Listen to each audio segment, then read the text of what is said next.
नमस्कार साथीहरु, तपाईहरुलाई स्वागत छ आजको यस भिडियोमा।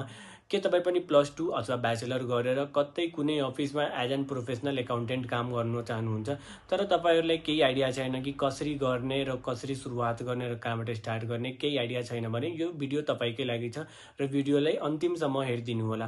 अब कुरा गरौँ साथीहरु नेपालको एजुकेसनको सिस्टमको। पहिला नेपालको एजुकेसन सिस्टमै यस्तो छ कि हामीले किताबको कुराहरु मात्र पढाइने गरिन्छ र रियल वर्ल्डमा के कसरी काम गर्नुपर्छ त्यो कुराहरु केही सिकाइदैन हामीले। त्यही भएर हामीलाई बुकको त नलेज हुन्छ, सबै एकाउन्टिङ नलेज हुन्छ, तर रियल वर्ल्डमा हामीले राखिदियो कतै कुनै अफिसमा लगेर भने हामी काम गर्न सक्दैनौँ, किनकि हामीले केही थाहै हुँदैन के कसरी गर्ने। त्यही भएर म तपाईहरुले प्रोफेसनल एकाउन्टेन्ट कसरी बन्ने र के गर्नुपर्छ र कसरी सिक्नुपर्छ सबै कुरा म तपाईहरुलाई भिडियोमा सम्झाउने छु र बताउने छु। त्यही भएर भिडियोलाई अन्तिमसम्म हेरिदिनु होला। अब कुरा गरौँ एकाउन्टिङ कसरी गर्ने त। एकाउन्टिङको लागि सबभन्दा पहिला हामीलाई बेसिक कन्सेप्ट बुझ्नुपर्छ र स्टार्टिङ कहाँबाट गर्ने भने एकाउन्टिङको रियल वर्ल्डमा होस् या पढाइमा होस् जहाँ पनि स्टार्टिङ हामीले जर्नल इन्ट्रीबाटै गर्नुपर्छ। त्यही भएर हामी पहिला जर्नल इन्ट्री बुझौँ कि के कस्तो जर्नल इन्ट्री बनाइन्छ, पोस्टिङ गरिन्छ र के कसो डेबिट क्रेडिट गरिन्छ। त्यही भएर पहिला हामी जर्नल इन्ट्री बनाऊ र साथीहरु सबभन्दा पहिला हामीले एकाउन्टिङ बुझ्नुपर्ने कुरा हो र यदि हामीले कतै इन्टरभ्यूमा एकाउन्टिङको बारेमा केही भन्नु पर्यो भने हामीले के भन्नुपर्छ एक्ज्याक्ट डेफिनिसन त्यो लेखौँ। पहिला हामी एकाउन्टिङको definition.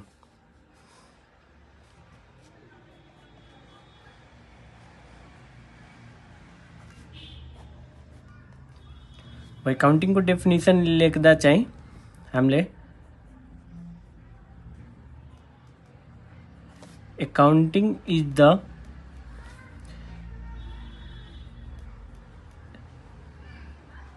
systematic way of recording, classifying,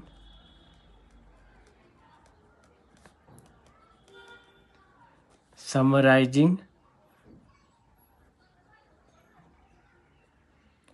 and reporting the financial statement of an organization. Accounting is the systematic way of recording, classifying, summarizing and reporting the financial statement of an organization. एकाउन्टिङमा के गर्नुपर्छ? पहिला recording गर्नुपर्छ, record, त्यसपछि क्लासिफाइङ, त्यसपछि समराइजिङ and त्यसपछि reporting लास्टमा गर्नुपर्छ। के को त financial statement of an organisation. अब कुनै पनि अर्गनाइजेसनमा जे फाइनान्शियल ट्रान्ज्याक्सनहरु भएको हुन्छ सबैको फाइनान्शियल स्टेटमेन्ट बनाउने अनि त्यसपछि रिपोर्टिङ गर्ने। अब पहिला हामी बुझौँ कि रिकर्डिङमा के गर्ने।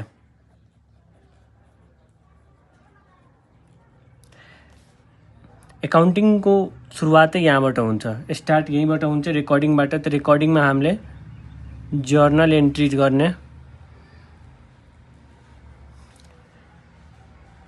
अनि त्यसपछि क्लासिफाइङमा हामी लेजर पोस्टिङ गर्ने। अब जर्नल इन्ट्री बनाएपछि जर्नल इन्ट्री जति हुन्छ त्यसलाई लेजरमा पोस्टिङ त गर्नु पर्यो, त त्यसको सेकेन्ड स्टेप भयो यो। अनि त्यसपछि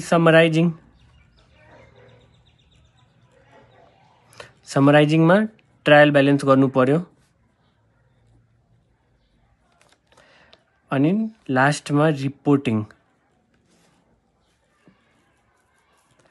रिपोर्टिङमा अब ब्यालेन्स सिट बनाउनु पर्यो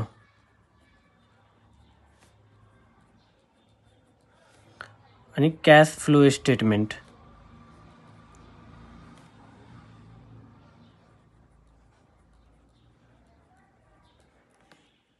अनि एक्सटर्नल रिपोर्टिङ पनि गर्नु पर्यो।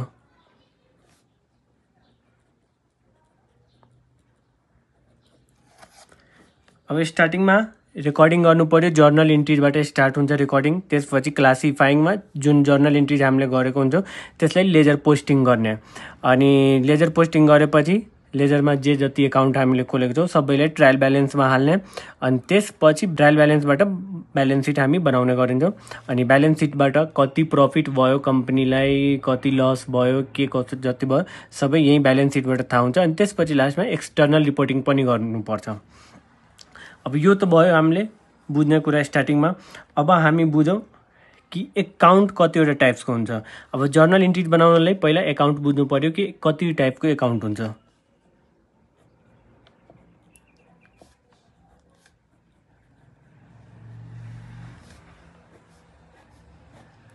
एकाउन्ट भन्नाले मेनली 3 टाइप्स अफ एकाउन्ट हुन्छ, तपाईहरुले पढ्नु भएको होला। फर्स्टमा हुन्छ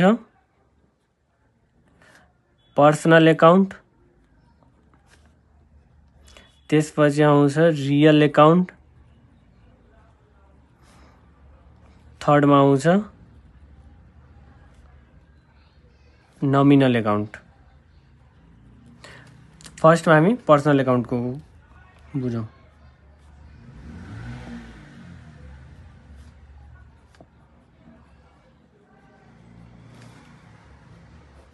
अब पर्सनल एकाउन्टमा पनि पर्सनल एकाउन्टको 3वटा टाइप हुन्छ, त्यसको पनि टाइप्स हामी पढ्ने।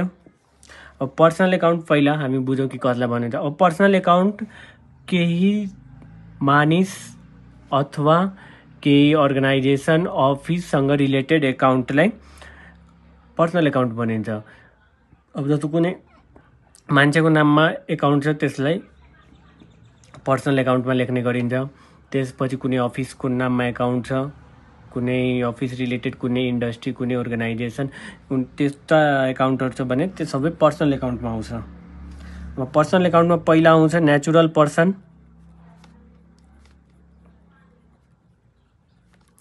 अब नेचुरल पर्सनमा हामी बुझौँ नेचुरल पर्सन कस्तालाई भनिन्छ त। नेचुरल पर्सनमा मेनली ह्युमन बिङ्सहरू आउँछ जो जीवित छ उनीहरूको नेचुरल पर्सन।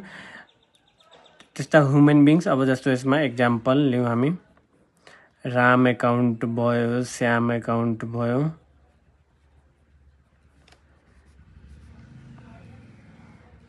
हरि एकाउन्ट, यो सबै के भयो ह्युमन बिङ्सको नेमले रिलेटेड एकाउन्ट छ। त यो सबै नेचुरल पर्सनमा आउँछ। यता म तल ह्युमन बिङ्स लेखिदिरहेको छु। अब चाहिँ पर्सनल एकाउन्टको रुल म यता लेखिदिरहेको छु कि जर्नल इन्ट्रीमा के कसरी गर्ने। त डेबिट गर्ने हामी रिसिभरलाई, debit the receiver, credit the giver. अब यसमा कसैले रिसिभ गरिरहेछ त त्यसलाई डेबिट गर्ने। अब जस्तो राम एकाउन्ट रिसिभर छ भने त्यसलाई डेबिट गर्ने। इफ रामले केही दिइरहेछ भने त्यसलाई क्रेडिट गर्ने। Debit the receiver, credit the giver, यो यसको रुल हो, डेबिट क्रेडिट गर्ने। आर्टिफिसियल पर्सन,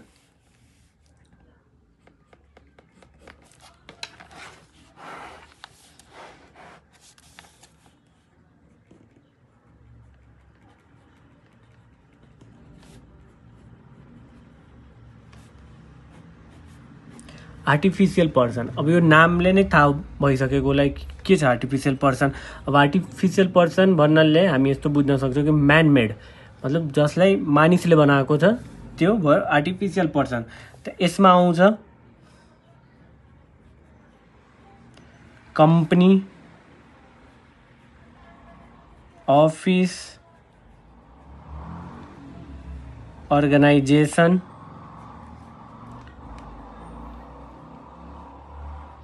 इन्डस्ट्रिज, यस्ता यस्ता एकाउन्टहरू। अब इन्डस्ट्रिजको एकाउन्ट छ भने त्यो आर्टिफिसियल पर्सनमा आयो, अर्गनाइजेसनको एकाउन्ट आर्टिफिसियल पर्सन, अफिसको एकाउन्ट आर्टिफिसियल पर्सन, कम्पनीको एकाउन्ट आर्टिफिसियल पर्सनमा।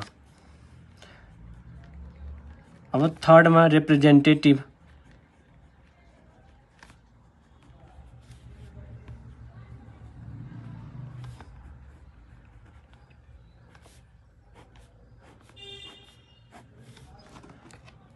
पहिला नेचुरल पर्सन, त्यसपछि आर्टिफिसियल पर्सन, त्यसपछि रिप्रेजेन्टेटिभ पर्सन। अब रिप्रेजेन्टेटिभ पर्सन के हुन्छ त कुनै मान्छेलाई रिप्रेजेन्ट गरिरहेछ त्यसलाई रिप्रेजेन्टेटिभ पर्सनमा हामी राख्न सक्छौँ।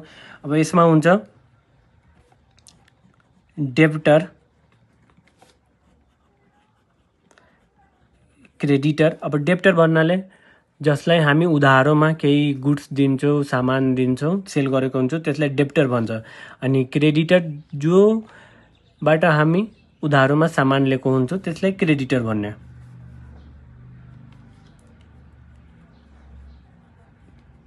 क्यापिटल पनि रिप्रेजेन्टेटिभमा आउँछ। क्यापिटल हामी पुँजीले भन्छौँ। त्यसपछि रिसिभेबल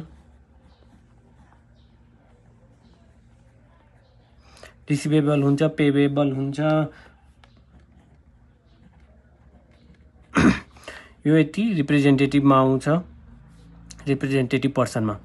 अब हामीले पढ्यौँ पर्सनल एकाउन्ट पढ्यौँ। अब यसपछि रियल एकाउन्ट पढ्ने हामी।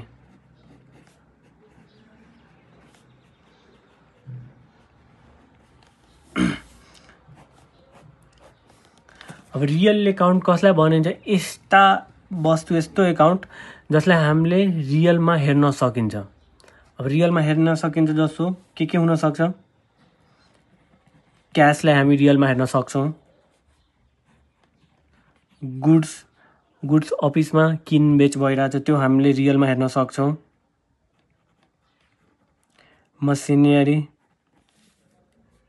मसिनरी भयो, यो हामीले आफ्नो आँखाले हेर्न सक्छौँ मसिनरी।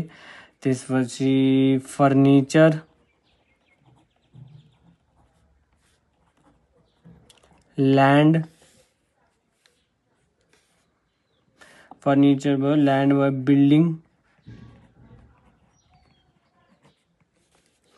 यो सबै हामीले हेर्न सक्छौँ मजाले। त यो रियल एकाउन्टमा आउँछ। रियल एकाउन्टमा जसलाई हामी हेर्न सक्छौँ, इटिसी अझै हुन्छ के। त यो रियल एकाउन्टमा। अनि अब रियल एकाउन्टको what comes debit, what goes out credit, यो यसको रियल एकाउन्टको डेबिट क्रेडिट गर्ने रुल हो। अब रियल एकाउन्टमा त हामीले बुझ्यौँ के आउँछ। अब रियल एकाउन्ट पछि नोमिनल एकाउन्ट।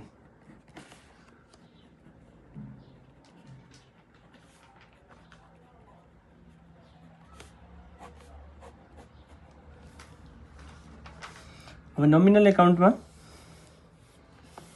हामीले बुझ्ने के हुन्छ नोमिनल एकाउन्टमा।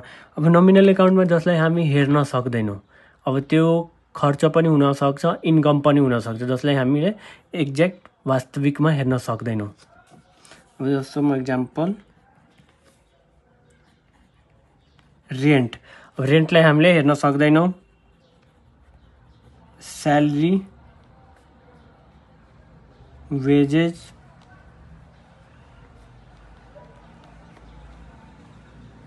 Commission, interest,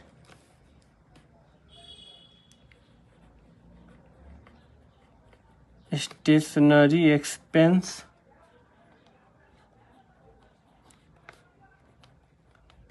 fuel expenses, internet expenses, अनि त्यसपछि लास्टमा मिसलेनियस एक्सपेन्सेस गरिदिने। अब यसको डेबिट क्रेडिट गर्ने रुल के छ त्यो म लेखिदिरहेको छु यहाँ।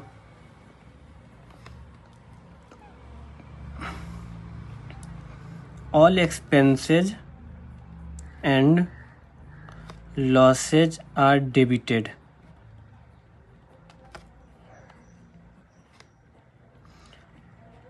All income and gains are credited. यो यति भयो। अब जति एक्सपेन्सेस र लसेस छ त्यो डेबिटेड हुन्छ र जति इन्कम एन्ड गेन्स मतलब प्रफिट, जति इन्कम एन्ड प्रफिटहरू छ सबै क्रेडिट हुन्छ। अब personal account, real account, nominal account हामीले यति पढ्यौँ यसको। अब हामी यसको जर्नल इन्ट्रिज गरौँ। एक दुईवटा इक्जाम्पल जर्नल इन्ट्रिजको। अब क्वेसन चाहिँ जस्तो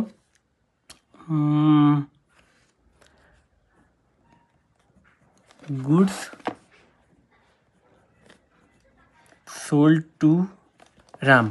अब यसमा के छ, एकातिर गुड्स छ भने अर्कोतिर राम छ। गुड्स हाम्रो कतातिर पर्न गयो, गुड्स भयो रियल एकाउन्टको अनि राम भयो पर्सनल एकाउन्टको। त पर्सनल एकाउन्टमा हामीले debit the receiver credit the giver पढेका छौँ। अब गुड्स सोल्ड टु राम, अब राम यसमा के भयो, receiver. Goods sold to Ram, हामीले रामलाई गुड्स सेल गर्यो। अब रामले के गर्यो, गुड्स रिसिभ गर्यो। त debit the receiver credit the giver हामीले पढ्यौँ। त राम भयो रिसिभर, त पहिला यहाँ राम लेख्ने, राम एकाउन्ट डिआर। अब गुड्स छ, गुड्स कुनमा पर्न गयो, रियल एकाउन्टमा। त रियल एकाउन्टको जर्नल इन्ट्रिजको रुल हेर्ने, what comes in debit what goes out credit. त हामीले गुड्स सेल गर्यो भने गुड्स के भयो, बाहिर गयो, अफिसभन्दा बाहिर गयो। त गुड्स बाहिर गयो त वाट गोज आउट क्रेडिट, त क्रेडिट गर्ने हामी। Ram account Dr to sales account गर्ने। गुड्स नलेखेर हामीले इफ सेल गरिरहेछौँ भने सेल्स एकाउन्ट र पर्चेज गरिरहेछौँ गुड्स भने पर्चेज लेख्ने, टु सेल्स एकाउन्ट। अब यहाँ जे एमाउन्ट हुन्छ त्यो एमाउन्ट लेख्ने। अब अर्को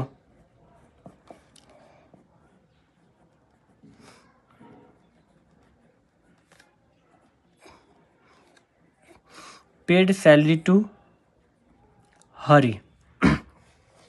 अब यसमा हेर्ने के छ, एउटा छ हामीले स्यालेरी, अर्को हरि। हरि भयो पर्सनल एकाउन्टमा, स्यालेरी भयो हाम्रो यतातिर नोमिनल एकाउन्टमा। नोमिनल एकाउन्टमा स्यालेरी छ, त स्यालेरी के भयो, अफिसको लागि। अफिसको लागि स्यालेरी खर्च भयो भने हरिको लागि इन्कम छ। हरिको लागि इन्कम छ तर अफिसको लागि स्यालेरी खर्च हो। हामीले हरिको एकाउन्ट बनाइरहेको छैनौँ, हामीले एउटा अफिसको एकाउन्ट बनाइरहेछौँ। त्यही भएर अफिसको तर्फबाट सोध्ने हो कि स्यालेरी अफिसको लागि खर्च हो। अब यसमा हेर्ने, अल एक्सपेन्सेज एन्ड लसेज आर डेबिटेड। त्यही भएर स्यालेरी खर्च हो भने स्यालेरीलाई डेबिट गर्ने हामी। Salary account DR Hari account गर्ने।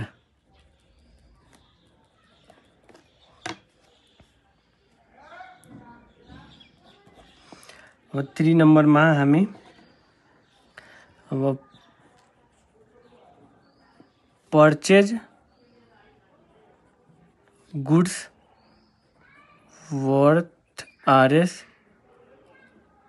50,000 यतिको गुड्स हामीले पर्चेज गर्यो। तब के आयो त्यो हेर्ने।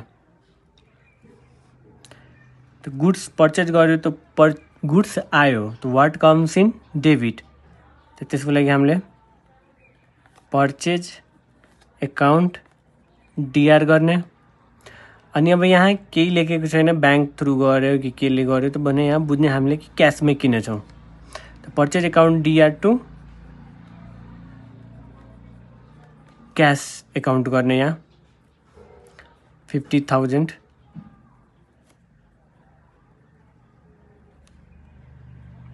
यति भयो यसको। अब what comes in Dr goods in भयो त डेबिट गर्यो हामीले, क्यास आउट भयो त्यही भएर हामीले क्यासलाई क्रेडिट गर्यौँ। अब 4 नम्बरको क्वेसनमा हामी गरौँ।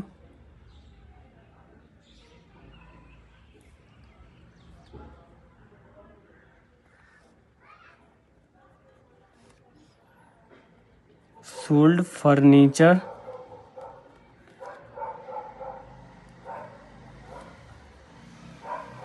To Hari on credit. अब क्रेडिटको कुरा आयो त क्रेडिटको कुरा आयो भने यहाँ हेर्नु पहिला के छ, फर्निचर भयो रियल एकाउन्टको, हरि भयो पर्सनल एकाउन्टको। त हरिले के पाइरहेछ, फर्निचर, त डेबिट द रिसिभर हरि भयो। Hari account Dr to furniture. हाम्रो अफिसबाट के गइरहेछ बाहिर, फर्निचर, त what goes out credit to furniture account. त यो हो यति जर्नल इन्ट्रिज बनाउने तरिका। अब म अर्को भिडियोमा फेरि तपाईहरुलाई यसको अगाडिको फरक क्वेसन केही नयाँ नयाँ क्वेसनहरू बनाएर तपाईँहरूलाई हेराउनेछु। त्यही भएर यो च्यानललाई सब्सक्राइब गरिदिनु होला र भिडियोलाई लाइक सेयर गर्न नबिर्सिनु होला। म अगाडिको दिनमा यस्तै प्रोफेसनल एकाउन्टिङ रिलेटेड सबै A to Z इन्फर्मेसन तपाईँहरूलाई दिनेछु यही च्यानलमा।